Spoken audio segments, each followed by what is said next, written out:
ওই শোনো, এদিকে আসো, কি বলবা? চলো আসো। একটা খুব গভীর চিন্তায় আছি, এখন কি করা যায় তোমার নিয়ে সমাধান করবো দেখে তোমার ডাকছি। এখন যেহেতু আমরা সেই মেয়ার ফ্রেন্ড বন্ধু যাই বলো না কেন, এখন তোমার তুই বললে খুশি হবা না তুমি বললে খুশি হবা? তুমি বললে অপশন আছে কিন্তু ভালোভাবে চিন্তা ভাবনা করে দেখো। বলছি তুমি যদি আমি তোমারে শোনো, যদি আমি তোমারে তুই করে বলি তাহলে একটা ফ্রেন্ডলি ভাব চলে আসে। মনে করো তুমি আমার কাছে সব কথা শেয়ার করতে পারলা, আমি পারলাম, বা ফ্যামিলিগত কোনো সমস্যা পড়লে, যেমন মেয়ের কেস, আমি তোমারে বাঁচাই নিলাম। পরে আবার মনে করো রাত্রে বন্ধুদের সাথে আড্ডা দিতে চাইলে যাইতে পারবা, কোনো বাধা নাই। যেদিকে খুশি যাইতে পারবা, যা মন চাই তাই করতে পারবা, ঘুরতে যাইতে পারলে ঘুরতে যাইতে পারবা, সবকিছু কোনো বাধা নাই। কিন্তু যদি আমি তোমারে তুমি বলি, তাহলে সেক্ষেত্রে আমি স্ত্রী হিসেবে আমার একটা দায়িত্ব আছে, আমি তোমার কিন্তু শাড়ির আসলে বাইন্ধে ভালাম, ঘরের বাইরে পাড়া দেওয়ার আগে আমার জিগিতে।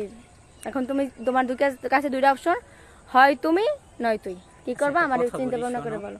যেহেতু আমার একটা ইচ্ছে, আমি একটা ছেলে মানুষ না, যেহেতু আমার একটা ইচ্ছে স্বাধীনতা আছে, তাই তুই বললেই ভালো হবে, কারণ আমি বাইরে ভাববে বলছো তো, আমার ব্যাপারেও কিন্তু ছাড় আছে। আচ্ছা ঠিক আছে, আমার ব্যাপারেও কিন্তু ছাড় আছে। তুই করে বলবো তোমাকে। সব কাজ কাম কিন্তু অর্ধেক অর্ধেক ভাগ এখন থেকে। আচ্ছা তোমাকে আমি তুই করেই বলবো। তুই আমার ফ্রেন্ড, আমি তোর ফ্রেন্ড, আচ্ছা কোনো তুমি তুমি হইবে না। তাহলে সব ব্যাপারে আমি তোরে ছাড় দিব, তুই আমার ছাড় দিবি। ঠিক আছে, ঠিক আছে, আজকে থেকে তুই বলবো। ঠিক আছে। ঠিক আছে।